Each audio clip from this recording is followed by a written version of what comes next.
Unidade 1. Práticas rítmicas e alternativas. Aula 2.2. Conteúdo: atividades rítmicas e expressivas. Habilidade: realizar de forma autônoma danças com potencial de uso no lazer.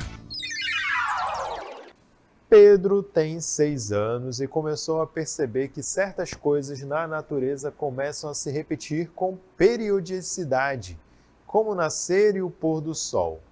Seus pais então lhe explicaram que isso é um exemplo de ritmo e ele está presente em tudo, assim como na música. Quais outros exemplos de ritmo na natureza poderíamos dar para o Pedro aprofundar mais suas descobertas? Pensem a respeito disso aí para responder lá no final. Então, pegando esse gancho aí dessa historinha fictícia, né, sobre periodicidade de eventos na natureza, a gente vai falar então agora sobre atividades rítmicas. Rítmicas vem de ritmo, né, e essas atividades rítmicas são atividades que utilizam o ritmo como um elemento principal. Então, atividades rítmicas expressivas está muito relacionado com dança. Então, o que é a dança? É a arte de movimentar expressivamente o corpo, seguindo movimentos ritmados em geral, ao som de música. Olha só. Então, a dança é uma expressão corporal, artística, é uma linguagem, é uma expressão de cultura que está sempre aliado a ritmo e a música, mas principalmente, essencialmente, a ritmo. Não existe música sem ritmo. Pode até existir dança, aliás, não existe dança sem ritmo. Pode existir dança sem música, pode, certo? Se você assistir uma dança, umas determinadas apresentações de dança moderna, você vai ver que algumas, certos momentos, nem utilizam música, eles são capazes de aplicar ritmo simplesmente utilizando o próprio movimento do corpo ou simplesmente utilizando batuques, percussões. Não precisa necessariamente haver música, né? A música é um conjunto de arranjos, de sons que geram uma harmonia, né? Então, a música ela vai exigir vários elementos, vários sons diferentes e que geram uma harmonia. A dança, ela utiliza uma harmonia, mas junto com o ritmo, não necessariamente com a música. A música vai dar um tempero a mais para a dança, mas ela não depende totalmente da música. Você consegue expressar corporalmente uma dança sem simplesmente ter música.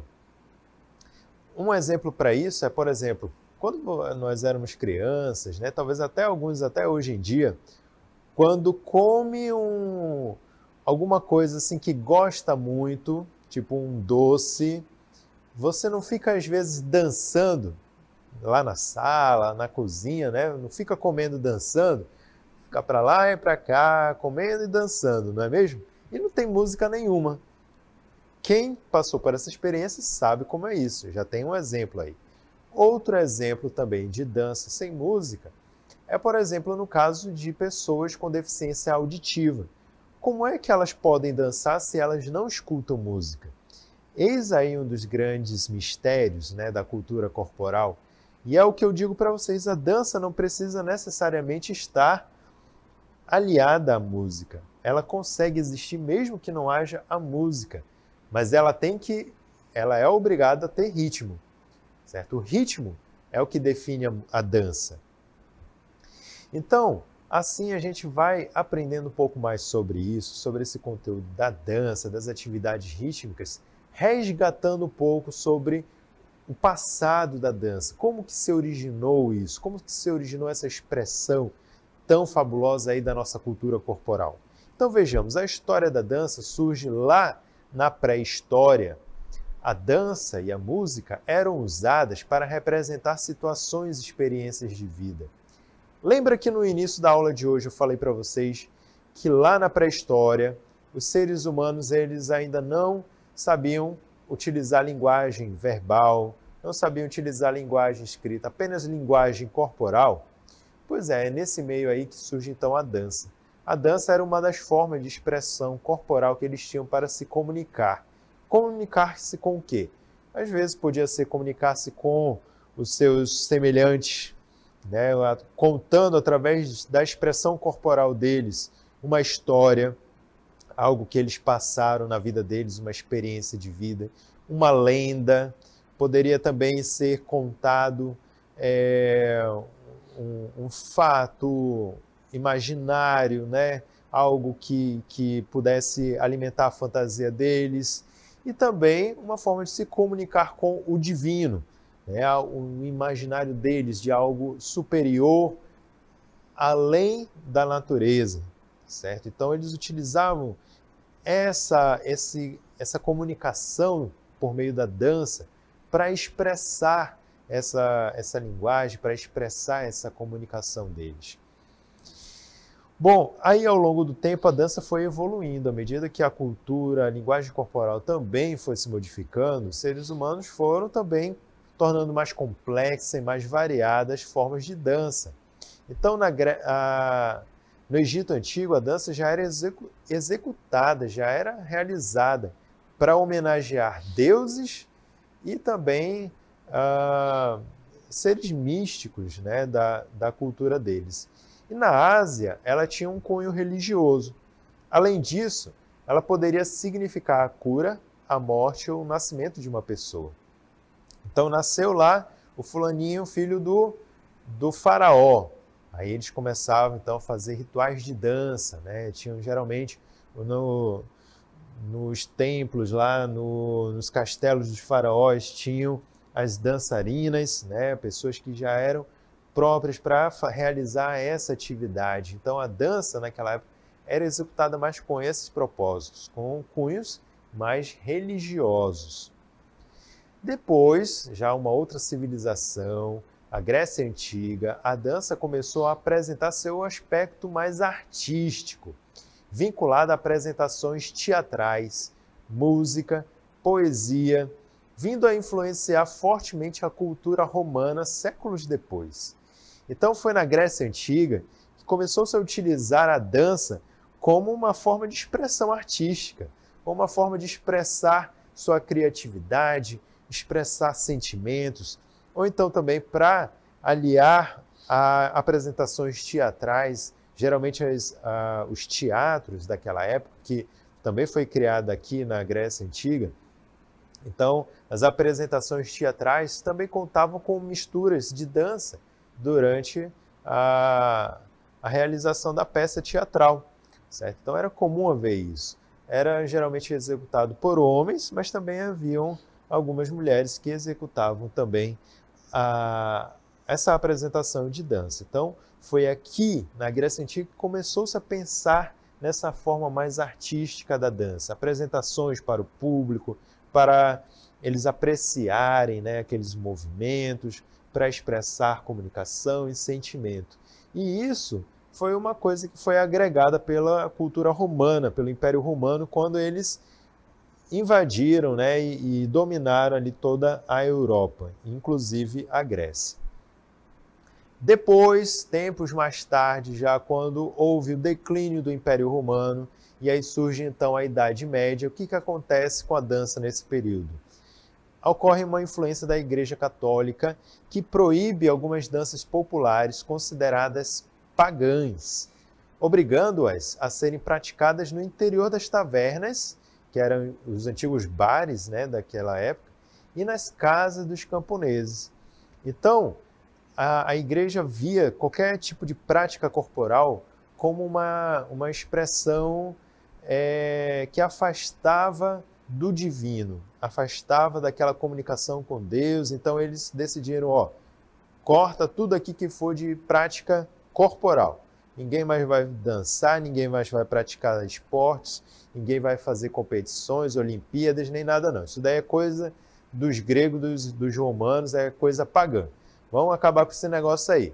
E aí, então, as pessoas não podiam mais realizar essas coisas, né? Mas, o ser humano é um bichinho danado, né? Ninguém consegue ficar sem dançar muito tempo. Todo mundo gosta de dar uma dançadinha, né? Ali e tal, uma festinha com o pessoal, uma rave, né?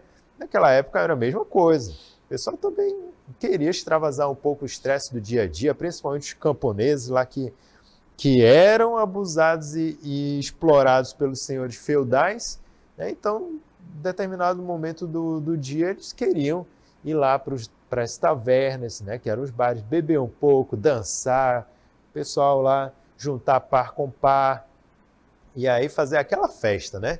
Então essas danças aí já mais populares, elas aconteciam de uma forma mais clandestina. O pessoal ia lá para as tavernas, aí lá acontecia a saraivada lá. O pessoal começava a dançar, aquelas danças daquela época. Ainda não se tinha ainda exatamente naquela época dança agarradinha, né? Com pá, não tinha essas coisas ainda não, mas a galera lá tocava lá para dançar e tocava um instrumento, né? Instrumentos bem diversificados lá, tambor e tudo mais. O pessoal dançava bastante, gostava muito. E saía dali depois que terminava, saía da taverna todo mundo, ninguém fez nada, não conta para ninguém, ninguém viu ninguém, tá? Então era assim. Depois, com o tempo, é que aí foi começando já a haver uma diminuição dessa influência do poder da igreja, né, na cultura corporal. E aí então é que no século XVIII, já aí no auge da Renascença, né, já depois da Idade Média, começou a ter aquele florescimento de novo das artes culturais, da linguagem, da literatura, a descoberta das danças, da cultura grega novamente. Então o rei Luís XIV, lá da França, incentivou o balé e deu apoio para manifestações culturais. Então o rei Luís XIV era um cara assim bastante dado a festas, né?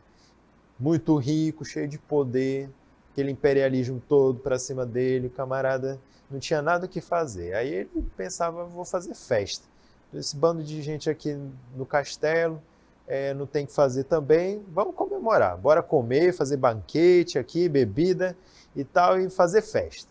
Então, aí é que aconteciam as festas nas cortes, né? As famosas festas na corte, certo? E aí nessa época, claro, o pessoal tinha que ter toda aquela pompa, né? Era elite, gente rica.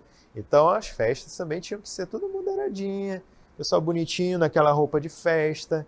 E aí foi que foi surgindo então o balé, né? Uma forma de dança elitizada. Ela tinha toda uma métrica, a gente vai ver daqui a pouco sobre ela especificamente. E aí o rei Luís incentivou esse florescimento de novo das danças. Na parte da elite, acontecia dessa forma. Havia as danças clássicas, as danças elitizadas, né? Eruditas. Já lá o povão, o pessoal que não estava ali, estava fora do castelo, fora ali da corte, os camponeses, o pessoal da plebe, eles já tinham outra forma de expressar a sua cultura por meio de danças. Era geralmente uma dança mais agitada, né? Mas era deles, eles não podiam se misturar com esse tipo de cultura.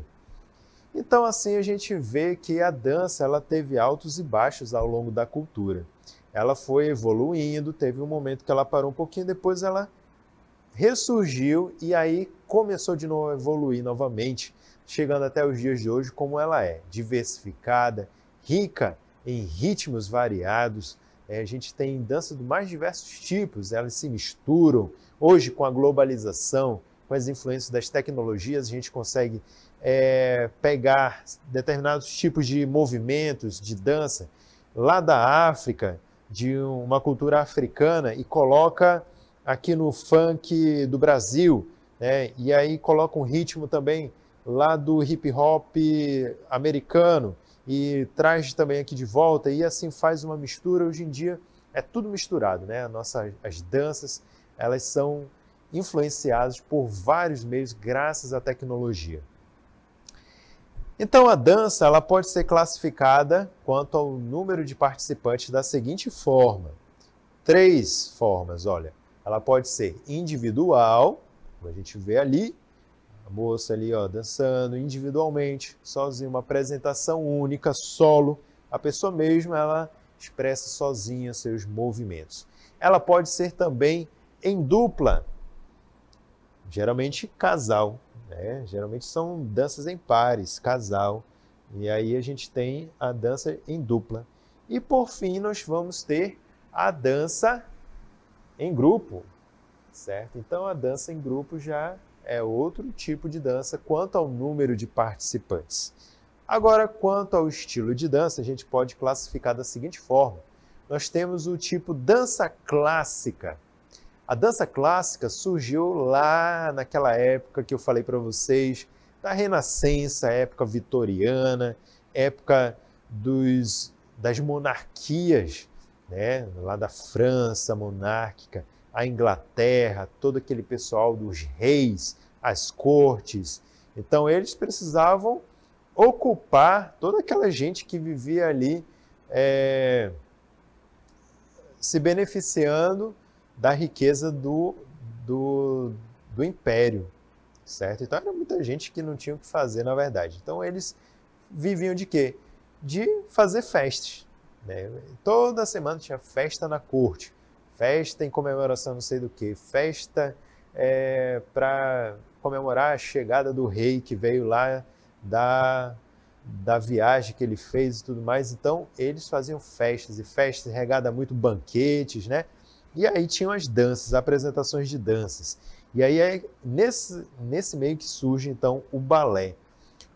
O balé é um estilo de dança que ela segue toda uma padronização dos seus movimentos. São movimentos que são realmente calculados. Quem estudar balé, um dia fizer um curso de balé, vai verificar que o balé ele é ensinado todo de uma forma bem científica mesmo. Ele é ensinado todo de uma forma bem metodizada. Então, os movimentos, eles são os mesmos. Muda a música, muda a apresentação, mas os movimentos sempre são baseados nos mesmos. Essa mesma característica padronizada, né, de se apoiar na ponta dos pés, os giros, os saltos com movimentos, explorando o espaço. Então, todos eles são iguais, são padronizados. Você aprende igual luta, né, igual arte marcial. Você aprende todos aqueles golpes e tal, e aí vai aprendendo até chegar à faixa preta, mas todos eles são padronizados. Você aprende na faixa branca um determinado tipo de golpe, faixa amarela também outro, e assim por diante, até então chegar um momento que você sabe utilizar todos aqueles movimentos de uma forma bem dinâmica. Então, da mesma forma, era no balé. No balé. Os movimentos são realizados assim também de uma forma bem padronizada. Todo mundo aprende a mesma coisa no balé. Por isso que a gente logo identifica, né? O balé é bem característico. Se o bailarino estiver, no caso, a bailarina, ela geralmente usa um colã com esse vestidinho, saia rodada assim dessa forma, né? Uma meia calça e as famosas sapatilhas de bailarina. E os dançarinos, eles utilizam um macacão também todo colado, geralmente um tecido de lycra, e aí ele realiza a dança, né, geralmente em pares, ok? Então, logo você identifica quando é um balé. E além disso, outro tipo de dança clássica é a valsa, que também surgiu naquela época. Já foi uma dança que foi criada justamente para os cortesãos, né, dançarem pares. Então, nas festas lá da corte, aí todo mundo era como se fosse no forró, né? Só que bem comportadinho. O pessoal ia lá na festa, aí olhou ali, a mina ali, ela parece que tá solteira. Vou chegar lá, vou pedir ela para dançar. Aí cortejava e tal, pegava na mão, aceita a dança, então bora. Aí começava lá a dança, né? E assim eles ficavam conversando e dançando e tal. Então, essa valsa chegou até os dias de hoje, ainda existe e é utilizada muito em festas de casamento, de formaturas, aniversários, debutantes, né? Então a gente vê mais essas apresentações, a utilização da valsa nessas ocasiões. Então é um exemplo de dança clássica também. Outro tipo de dança. Vamos ver... sim, nós temos aqui uma amostra de como que é uma dança de balé. Observem só a característica desses movimentos graciosos, olha lá, bem bonitos, refinados, né, bastante métricos. Parece que existe assim uma perfeição, um equilíbrio em cada movimento, cada gesto que ela faz. E eles todos são padronizados para todas as apresentações. Você vê exatamente essa forma de se expressar, os braços meio abertos para poder ampliar o equilíbrio do corpo, a forma de se posicionar, os passos, né, essa perninha lá para trás e tudo mais. Isso daí são bem padronizados do balé. Bom, anos depois aí foi se modernizando mais a dança, graças a uma bailarina chamada Isadora Duncan.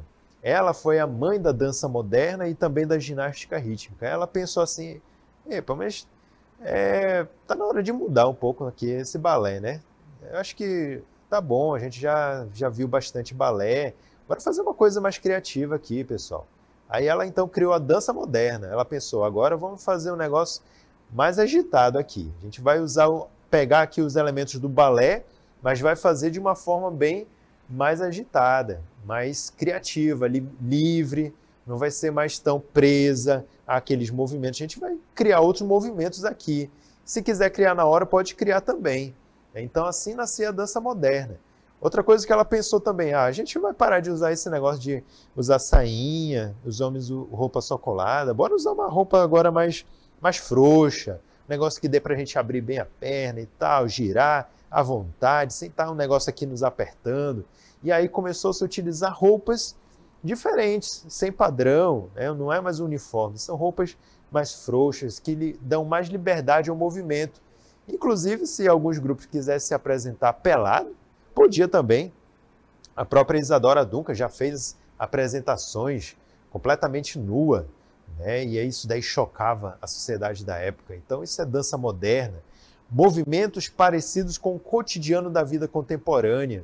Então vai buscar movimentos muito próximos do que é realizado no dia a dia, né? Não é somente aqueles passinhos do balé, são coisas mesmo que você utiliza no dia a dia. Se você simplesmente cair no chão, depois levanta e faz gestos e tal, isso são movimentos bem espontâneos.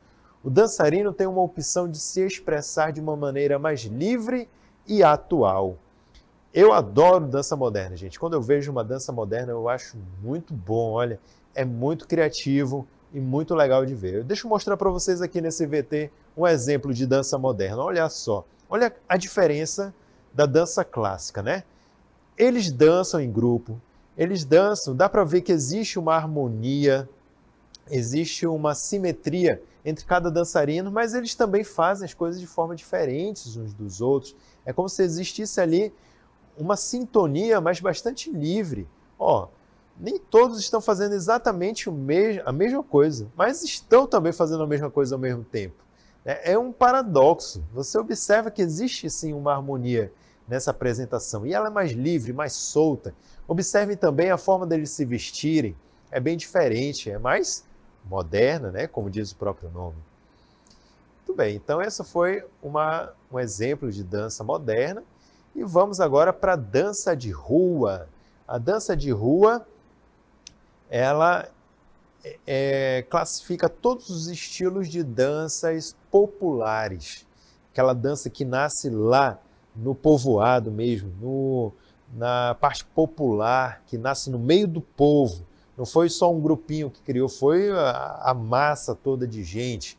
E essa é a dança que mais se dinamiza, ela mais muda constantemente, né? Recebe muitas influências. Então, muitas vezes, a dança de rua é associada aos negros.